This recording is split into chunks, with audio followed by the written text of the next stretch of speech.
വാഹനം മാത്രം കടന്നു പോവുക എന്നത്. വീതി കുറഞ്ഞ പഴയ പാലങ്ങൾ, തിരക്കുള്ള വീതി കുറഞ്ഞ സ്ട്രീറ്റ്സ്, അവിടെയൊക്കെയാണ് ഈ ബോർഡ് ഉണ്ടാവുക. ലെങ്ത് ലിമിറ്റ്, അതിൽ കാണുന്നതിൽ കൂടുതൽ നീളമുള്ള വാഹനത്തിന് അങ്ങോട്ട് എൻട്രി ഇല്ല എന്ന സൈൻ.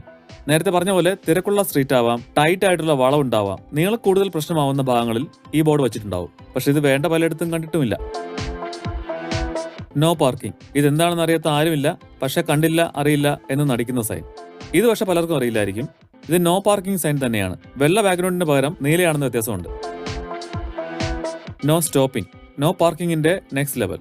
അതായത് ആളെ ഇറക്കാനോ കയറ്റാനോ ആണെങ്കിൽ പോലും നിർത്താൻ പാടില്ല എന്ന സൈനാണിത്.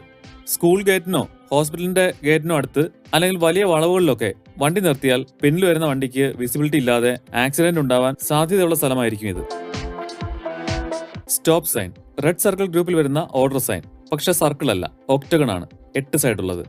ഇത് സ്റ്റോപ്പ് സൈനിന് മാത്രമുള്ള ഷേപ്പാണ്.